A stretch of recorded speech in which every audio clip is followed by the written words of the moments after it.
Hello, നമ്മുടെ ചാനലിലെ പുതിയൊരു വീഡിയോയിലേക്ക് എല്ലാവർക്കും സ്വാഗതം. അപ്പോൾ എല്ലാവരും സുഖമില്ല. അപ്പോൾ വീഡിയോ ഒക്കെ സ്കിപ്പ് ചെയ്യാതെ കണ്ട് സപ്പോർട്ട് ചെയ്യണം.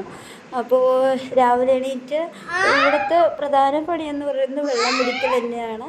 അപ്പോൾ 2 ദിവസമൊക്കെ ഞാൻ ഈ ഡ്രമ്മിൽ കയറ്റിയിട്ട് ഇവിടുന്ന് കുടവും കൊണ്ട് ഇങ്ങനെ തൂക്കിയ സ്റ്റെപ്പൊക്കെ കയറി ഞാൻ ഒഴിച്ചിട്ടുണ്ടായിരുന്നു. അപ്പോൾ എനിക്ക് നടുവിന് നല്ല പ്രശ്നമായി. അങ്ങനെ വയ്യാത്തൊരവസ്ഥയിലേക്ക് പോയി. അപ്പോൾ ഞാൻ പിന്നെ ഡ്രമ്മിൽ നിന്ന് മുക്കി ഒഴിക്കാൻ നിൽക്കില്ല. അപ്പോൾ പണിക്ക് പോകുന്നതിന് മുന്നേ ഡ്രമ്മിലത്തെ വെള്ളം കാലിയാക്കിയിട്ടുണ്ടെങ്കിൽ നമുക്ക് ഓസിട്ട് ഈ ഡ്രമ്മ് നിറച്ച് വയ്ക്കാമല്ലോ. പിന്നെ ഇത് ഇത്രയും ദൂരം കൊണ്ട് വയ്ക്കണത് എന്താണെന്ന് ചോദിച്ചാൽ നമ്മൾ അലക്കണത് അടുക്കള ബാത്റൂം പറഞ്ഞ പോലെ ഒക്കെ ഈ ഭാഗത്താണ്. അപ്പോൾ അവിടെ വെച്ചിട്ടുണ്ടെങ്കിൽ നമുക്ക് ഇവിടേക്ക് വെള്ളം എടുക്കാനൊക്കെ ബുദ്ധിമുട്ടായിരിക്കും. അതുകൊണ്ടാണ് നമ്മൾ ഇവിടെ തന്നെ വെച്ചിരിക്കുന്നത്. അപ്പോൾ ഇത് രാവിലെ ഫുള്ളായിട്ട് ഇതിൽ നിന്നൊക്കെ എടുത്ത് മേലെ വെള്ളം കയറ്റിയ ശേഷം നമ്മൾ ഡ്രമ്മ് നിറച്ച് വയ്ക്കും. പിറ്റേ ദിവസം രാവിലെ ഇത് നിറച്ച് വയ്ക്കും. ചില സമയത്തൊക്കെ നമ്മുടെ മേലത്തെ ടാങ്കിൽ വെള്ളം കയറാറുണ്ട്. ഇന്ന് കുറച്ചൊക്കെ ഒഴിച്ചിട്ട് നേരെ പണിക്ക് സമയമായി, ഞാൻ പോട്ടെ, ഇനി ബാക്കി വൈകുന്നേരം ഒന്ന് ഒഴിക്കാമെന്നൊക്കെ പറഞ്ഞു. അപ്പോൾ ഇന്ന് ഒഴിക്കേണ്ടി വരില്ല. കാരണം എന്താണെന്ന് ചോദിച്ചാൽ നമ്മുടെ മേലത്തെ ടാങ്ക് നിറഞ്ഞിട്ടുണ്ട്. അങ്ങനെ ശരിയെന്ന് പറഞ്ഞിട്ട് ഞാൻ വന്ന് ചായ വയ്ക്കണം. നമ്മുടെ പാപ്പി നല്ല ഉറക്കമാണ്. ചെറിയ ജലദോഷത്തിൻ്റെ ഇതൊക്കെ ഉണ്ടെന്ന് വെച്ചാൽ എല്ലാവർക്കും വന്നതല്ലേ. ഇനിയിപ്പോൾ ഇവൾക്ക് മാത്രം വരാതിരിക്കുന്നു തോന്നണില്ല. ഇന്നലെ കിടക്കുമ്പോൾ തന്നെ ചെറിയൊരു മൂക്കടപ്പും കാര്യങ്ങളൊക്കെ ഉണ്ടായിരുന്നു. പിന്നെ മരുന്നൊക്കെ ഉണ്ടായിരുന്നു, കൊടുത്ത് അങ്ങനെ കിടത്തിയിട്ടുണ്ട്. അപ്പോൾ ഉറങ്ങാൻ കിടക്കുമ്പോൾ വൈകുകയും ചെയ്തു. അപ്പോൾ എന്തായാലും എണീറ്റ് നോക്കണം, എന്നിട്ട് വേണം ബാക്കി. അപ്പോൾ എന്തായാലും പനങ്കൽക്കണ്ടൊക്കെ ഇട്ട് പനഞ്ചക്കരയൊക്കെ ഇട്ട് കാപ്പിയാണ് ഇന്ന് രാവിലേക്ക് വയ്ക്കുന്നത്. ചായ വെച്ചില്ല. കണ്ടില്ലേ, ആൾ സുഖമായിട്ട് നല്ല ഉറക്കത്തിലാണ്. എണീറ്റിട്ട് വിളിച്ചിട്ടുണ്ടായിരുന്നു.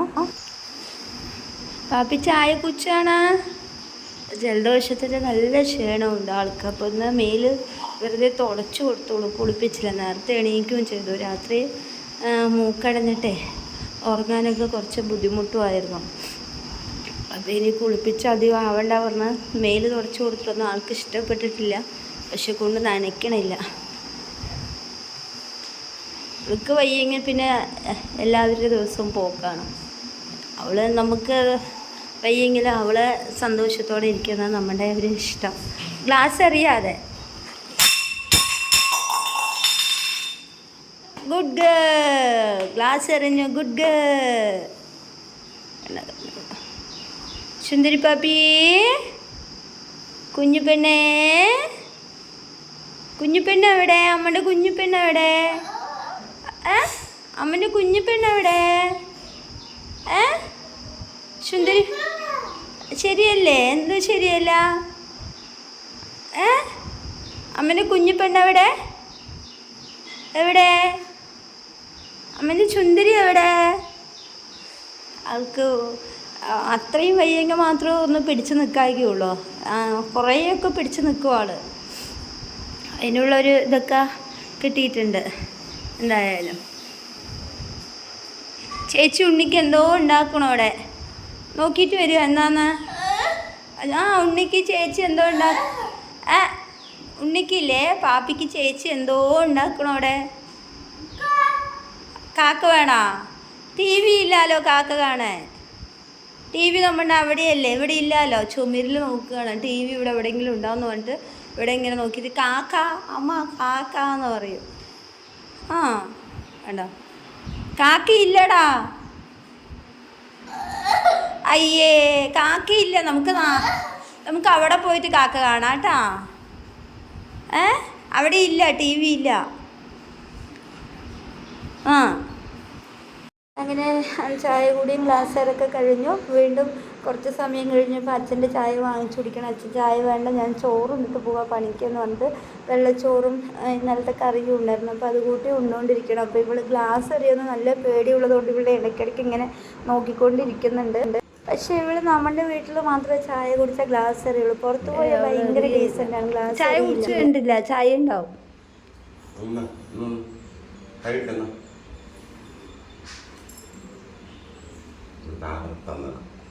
താവരണം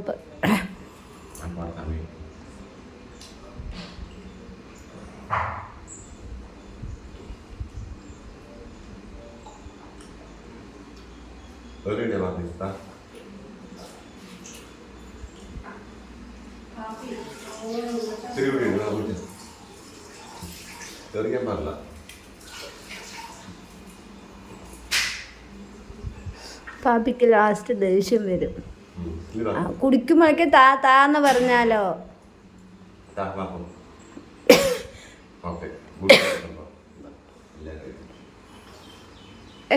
ക്ലാപ്പടിക്കൂ പാപ്പി.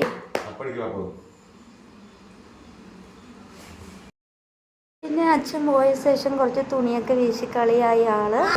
പിന്നെ എന്തായാലും പാപ്പിക്ക് ക്ഷീണമല്ല, അതുകൊണ്ട് രോഷി കറി വയ്ക്കാന്ന് കൊണ്ട് വന്നിട്ടുണ്ട്. പൊടി ഇടുന്ന രസത്തിന് ഇത്ര മഞ്ഞപ്പൊടി വേണം? രസത്തിന് മഞ്ഞപ്പൊടി ഓവറായി മഞ്ഞപ്പൊടി. ഇങ്ങനെ എല്ലാവർക്കും ജലദോഷമല്ലോ, ഇപ്പോൾ രസം വെക്കാമെന്നൊക്കെ പറഞ്ഞിട്ട് കുരുമുളകും ജീരകം വെളുത്തുള്ളിയൊക്കെ ചതച്ചിട്ട് പരിപ്പ് രസം വെക്കാവുന്ന രോഷി അങ്ങനെ ചെയ്യാവുന്നു. പിന്നെ നമുക്ക് ഇവിടെയൊക്കെ വെള്ളം പിടിച്ച് വെക്കണതാണ് ഏറ്റവും വലിയ പണി. അപ്പോൾ അത് നമ്മുടെ അപ്പുറത്തെ വീട്ടിലെ ചേച്ചിൻ്റെ ഹോസാണ് കേട്ടോ, നമ്മൾ വാങ്ങിച്ചൊന്നുമില്ല ഹോസ്.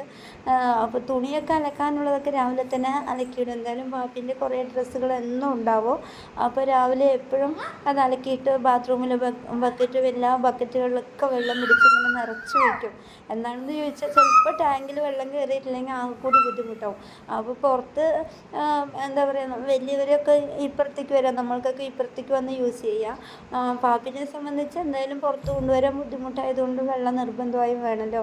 അപ്പോൾ അവൾക്ക് വേണ്ടിയ വെള്ളം അവിടെ ശേഖരിച്ച് വെച്ചിട്ട് ബാക്കിയുള്ളവർക്കൊക്കെ ആയിട്ട് ഇങ്ങനെ ആക്കും. പിന്നെ ഒരു ഉച്ച വരെയൊന്നും കുഴപ്പമുണ്ടായിരുന്നില്ല അവൾക്ക്. അത് കഴിഞ്ഞ ശേഷം പിന്നെ ഒരു ചെറിയൊരു ചൂട് പോലെയൊക്കെ ഉണ്ടായിരുന്നു, ചെറിയൊരു മൂക്കൊലിപ്പും കാര്യങ്ങളൊക്കെ വൈകുന്നേരം ആവാതെ ഉണ്ടായിരുന്നു. പിന്നെ ഇവള് എന്താ ചോദിച്ചാൽ വലിയൊരു കാര്യം എന്താണെന്ന് ചോദിച്ചാൽ അത്രയ്ക്കും വയ്യെങ്കിൽ മാത്രമേ വയ്യാത്തതുപോലെ കാണിക്കുകയുള്ളൂ. ക്ഷീണം ഉണ്ടെങ്കിൽ മാത്രമേ അവൾ അയ്യോ എന്ന് പറഞ്ഞിട്ട് കഞ്ഞി കുടിക്കാതെയും അങ്ങനത്തെ കാര്യങ്ങളൊക്കെ ചെയ്യുള്ളൂ. പക്ഷെ കുറച്ചൊന്നും ഓക്കെ ആയിട്ടുണ്ടെങ്കിൽ ആളെ കൊണ്ട് ചെയ്യാൻ പറ്റുന്നതൊക്കെ ചെയ്യുള്ളൂ. ഒരുപാട് പ്രതിരോധ ശേഷിയൊക്കെ തിരിച്ചു കിട്ടിയിട്ടുണ്ട് എന്നതാണ് ഏറ്റവും വലിയ സത്യം. ഞാൻ പറഞ്ഞിട്ടുണ്ടല്ലോ, പണ്ടൊക്കെ പനി വന്നിട്ടുണ്ടെങ്കിൽ ഒരാഴ്ചയ്ക്ക് പണിയായിരിക്കും, കഞ്ഞി കുടിക്കില്ല ഒന്നും. കഴിഞ്ഞ വർഷം ഇതേപോലെ തന്നെ ഈ സമയത്ത് ഇവൾക്ക് ഇങ്ങനെ ജലദോഷവും പനിയൊക്കെ വന്നിട്ട് ഒരുപാട് കഷ്ടപ്പെട്ടിട്ടുണ്ടായിരുന്നു. കഷ്ടപ്പെടുക പെട്ടെന്ന് ഇതായി, പക്ഷെ എന്നാലും ക്ഷീണം ഉണ്ടായിരുന്നു. അത് ഇവളുടെ ജന്മമാസമാണ്. മെയ് 22-ാം തീയതി നമ്മുടെ പാപ്പിൻ്റെ പിറന്നാളാണ്. അപ്പോൾ ഈ ജന്മമാസമാകുമ്പോൾ എന്തെങ്കിലുമൊക്കെ കുട്ടികൾക്ക് ഇങ്ങനെ കുഞ്ഞു കുഞ്ഞു അസുഖങ്ങൾ എന്തെങ്കിലുമൊക്കെ വരും. അത് കഴിഞ്ഞ പ്രാവശ്യം ഇതേപോലെ മെയ് മാസം ഒരു 10-ാം തീയതിയൊക്കെ കഴിഞ്ഞപ്പോഴാണ് ഇങ്ങനെ ജലദോഷവും പനിയൊക്കെ വന്നിട്ട് ഒരാഴ്ചയോളം ഭക്ഷണമൊന്നും കഴിക്കാതിരിക്കുന്നത്.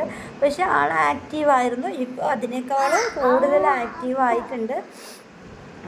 ചെറിയ കഫക്കെട്ടും അങ്ങനത്തെ കാര്യങ്ങളൊക്കെ ഉണ്ട്, മരുന്ന് കഴിച്ചുകൊണ്ടിരിക്കണം. എന്തായാലും പാപ്പിൻ്റെ പിറന്നാളാകുമ്പോഴേക്കും വേഗം ക്ഷീണമൊക്കെ വിട്ട് ഗുഡ് ഗേളായിട്ട് വരട്ടെ എന്തായാലും. അപ്പോൾ ഞാൻ കഞ്ഞി കൊടുക്കാമെന്ന് പറഞ്ഞപ്പോൾ നീ കൊടുത്താൽ കുടിക്കില്ല, ഞാൻ കൊടുത്താലേ അവൾ മടിയില്ലാതെ കുടിക്കുകയുള്ളൂ എന്ന് പറഞ്ഞിട്ട് കഞ്ഞി കോരി കൊടുക്കാൻ വേണ്ടി പണിയൊക്കെ കഴിഞ്ഞ് വന്നിട്ട് കഞ്ഞി കോരി കൊടുത്തുകൊണ്ടിരിക്കുകയാണ്.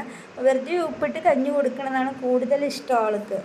നന്നായിരിക്കുകയാണ് സമയത്താണെങ്കിൽ അവൾക്ക് ഇഷ്ടപ്പെടാത്ത കറി എന്തെങ്കിലും നമ്മൾ വെച്ചിട്ടുണ്ടെങ്കിൽ ഇഷ്ടമല്ലെങ്കിൽ അത് അവൾ കഴിക്കില്ല. പക്ഷെ ഇങ്ങനെ കഞ്ഞി ഒഴിച്ച് കൊടുക്കുകയാണെങ്കിൽ കഴിക്കും. അത് തന്നെ വലിയൊരു സമാധാനം.